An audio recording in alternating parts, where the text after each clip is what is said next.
नमस्कार दोस्तों, educational mail में आप सभी का स्वागत है। आज है 22 अप्रैल 2020। तो 22 अप्रैल 2020 से रिलेटेड जितने भी करंट अफेयर्स हैं सारे इस वीडियो में डिस्कस करेंगे। इस वीडियो का पीडीएफ लिंक वीडियो के डिस्क्रिप्शन में दिया हुआ है, वहां से आप डाउनलोड कर सकते हैं। अगर आपने अभी तक चैनल को सब्सक्राइब नहीं किया है तो डेली करंट अफेयर्स वीडियो की लेटेस्ट नोटिफिकेशन के लिए ज़रूर सब्सक्राइब कर लें। चलिए देखते हैं आज के क्वेश्चन। पहला क्वेश्चन है, किस देश ने भारत द्वारा प्रत्यक्ष विदेश नीति में किए गए बदलाव को WTO के सिद्धांत का उल्लंघन करार दिया है? तो चीन ने अभी हाल ही में भारत द्वारा प्रत्यक्ष विदेश नीति यानी कि FDI फॉरेन डायरेक्ट इन्वेस्टमेंट के नियमों की आलोचना करते हुए ये कहा है कि WTO के सिद्धांतों के विरुद्ध है, यानी कि ऑप्शन नंबर बी।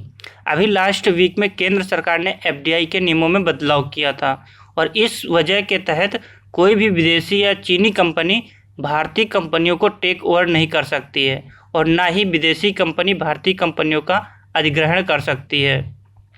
WTO का फुल फॉर्म होता है वर्ल्ड ट्रेड ऑर्गेनाइजेशन और इसकी स्थापना हुई थी 1 जनवरी 1995 में। इसका हेडक्वार्टर जिनेवा स्विट्जरलैंड में है और इसमें 164 कंट्रीज इसके मेंबरशिप हैं और इसके डायरेक्टर जनरल है रॉबर्टो अजेवेदो। अगला क्वेश्चन देखते हैं, निम्नलिखित में से किसे राष्ट्रपति रामनाथ कोविंद का सचिव नियुक्त किया गया है? तो अभी हाल ही में कपिल देव त्रिपाठी को राष्ट्रपति रामनाथ कोविंद का सचिव नियुक्त किया गया, यानी कि ऑप्शन नंबर ए। इनका कार्यकाल राष्ट्रपति के कार्यकाल के समान ही होगा और राष्ट्रपति रामनाथ कोविंद 14वें नंबर के राष्ट्रपति हैं। अगला क्वेश्चन देखते हैं, सड़क परिवहन मंत्रालय ने अपनी वेबसाइट पर ढाबों और ट्रक की मरम्मत की दुकानों की सूची के लिए किस लिंक की शुरुआत की है? तो सड़क परिवहन मंत्रालय ने अपनी वेबसाइटों पर ढाबों और ट्रक की मरम्मत की दुकानों की सूची के लिए डैशबोर्ड लिंक की शुरुआत की, यानी कि ऑप्शन नंबर ए। 20 अप्रैल से कुछ क्षेत्रों में लॉकडाउन की पाबंदियों में कुछ छूट दी गई है। लॉकडाउन की वजह से ट्रक ड्राइवरों को ट्रकों की मरम्मत के लिए और ढाबों में खाने के लिए कोई प्रॉब्लम ना हो, इसके लिए परिवहन मंत्रालय ने डैशबोर्ड लिंक की शुरुआत की है और वर्तमान समय में परिवहन मंत्री नितिन गडकरी हैं। अगला क्वेश्चन देखते हैं, कोरोना वायरस से पूरी तरह से मात देने वाला देश का कौन सा राज्य पहला ग्रीन राज्य बन गया है? तो अभी हाल ही में गोवा के मुख्यमंत्री प्रमोद सावंत ने घोषणा की है कि राज्य में कोरोना संक्रमण के एक भी सक्रिय केस नहीं है, यानी कि ऑप्शन नंबर डी। यहाँ पहले 7 लोग कोरोना से संक्रमित थे, लेकिन अब सारे लोग ठीक होकर डिस्चार्ज हो गए हैं। गोवा कोरोना का मात देने वाला देश का पहला राज्य बन गया है और गोवा के सीएम हैं प्रमोद सावंत और यहाँ के गवर्नर हैं सत्यपाल मलिक।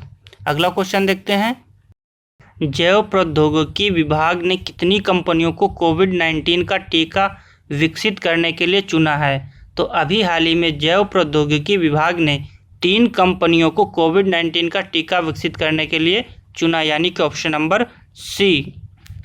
अब ये 3 कंपनियां कौन कौन सी हैं? तो पहली है कैंडिला हेल्थ केयर लिमिटेड और दूसरी है बायोटेक इंटरनेशनल लिमिटेड और तीसरी है serum institute of India private limited.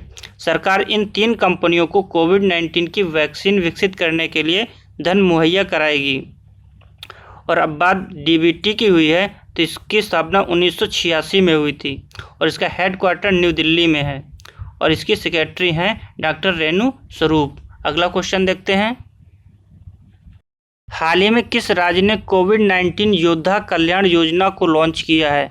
तो अभी हाल ही में मध्य प्रदेश के मुख्यमंत्री शिवराज सिंह चौहान ने आंगनवाड़ी कार्यकर्ताओं के लिए कोविड-19 योद्धा कल्याण योजना को लॉन्च किया है, यानी कि ऑप्शन नंबर डी। इस योजना के तहत आंगनवाड़ी कार्यकर्ताओं को सीधे लाभ मिलेगा। मध्य प्रदेश के मुख्यमंत्री हैं शिवराज सिंह चौहान और यहाँ के गवर्नर हैं लालजी टंडन। अगला क्वेश्चन देखते हैं, 21 अप्रैल को कौन सा दिवस मनाया जाता है? तो 21 अप्रैल को भारत में हर साल सिविल सेवा दिवस मनाया जाता है, यानी कि ऑप्शन नंबर ए। इस दिन लोक प्रशासन में उत्कृष्टता के लिए प्रधानमंत्री पुरस्कार प्रदान किए जाते हैं और भारत में सिविल सर्विसेज की नींव वॉरेन हेस्टिंग्स द्वारा रखी गई थी और बाद में चार्ल्स कॉर्नवालिस द्वारा अधिक सुधार किए गए थे। इसलिए इन्हें भारत में नागरिक सेवाओं के पिता के रूप में जाना जाता है। और 19 अप्रैल को विश्व लीवर दिवस मनाया जाता है और 20 अप्रैल को चीनी लैंग्वेज डे मनाया जाता है और विश्व विज्ञान दिवस मनाया जाता है 28 फरवरी को। अगला क्वेश्चन देखते हैं। केंद्र सरकार ने राज्यों में कोविड-19 की स्थिति और प्रभावी ढंग से रोकथाम की स्थिति का आकलन करने के लिए कितने अंतर मंत्रालयी टीमों का गठन किया है? तो अभी हाल ही में केंद्र सरकार ने 6 अंतर मंत्रालयी केंद्रीय टीमों का गठन किया, यानी कि option number D. Madhya Pradesh, Maharashtra, Rajasthan और पश्चिम बंगाल को आवश्यक निर्देश जारी किए हैं। ये टीमें केंद्र सरकार को अपनी रिपोर्ट सौंपेंगे और ये टीमें लॉकडाउन के उपायों के अनुपालन, आवश्यक वस्तुओं की सप्लाई, सोशल डिस्टेंसिंग, राहत शिविरों में मजदूरों और गरीबों की स्थिति पर गौर करेंगी। अगला क्वेश्चन देखते हैं। निम्नलिखित में से किस देश ने कोविड-19 महामारी के बीच IPL 2020 की मेजबानी करने की पेशकश की है? तो अभी हाल ही में श्रीलंका ने कोविड-19 महामारी के बीच IPL 2020 की मेजबानी करने की पेशकश की, यानी कि ऑप्शन नंबर सी। IPL 29 मार्च से शुरू होने वाला था, लेकिन कोविड-19 के कारण इसे 15 अप्रैल कर दिया गया था। 3 मई तक देशव्यापी लॉकडाउन के कारण BCCI ने इसे अनिश्चित काल के लिए निलंबित कर दिया है। श्रीलंका में कोरोना वायरस का प्रभाव व प्रसार बहुत कम है। यहाँ कोविड-19 के टोटल 304 मरीज हैं, जिसमें से 98 रिकवर हो गए हैं और केवल 1 की डेथ हुई है। और अब बात श्रीलंका की हुई है तो श्रीलंका की 2 कैपिटल हैं। पहली है लेजिस्लेटिव कैपिटल श्री जयवर्धनेपुरा कोट्टे और दूसरी है कॉमर्शियल कैपिटल कोलंबो। यहाँ के PM है महिंद्रा राजपक्षे और प्रेसिडेंट हैं गोटाबया राजपक्षे। अगला क्वेश्चन देखते हैं।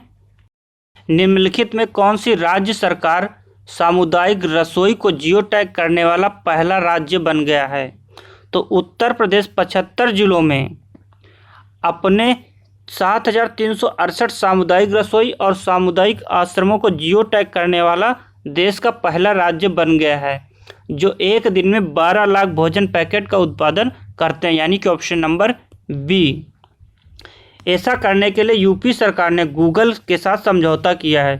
अब बात उत्तर प्रदेश की हुई तो उत्तर प्रदेश के CM हैं योगी आदित्यनाथ और यहाँ की गवर्नर हैं आनंदीबेन पटेल। अगला क्वेश्चन देखते हैं। तो ये थे दोस्तों आज के टॉप 10 क्वेश्चंस। अगर आपको वीडियो पसंद आया तो लाइक करें, कमेंट करें और ज़्यादा से ज़्यादा शेयर करें। धन्यवाद।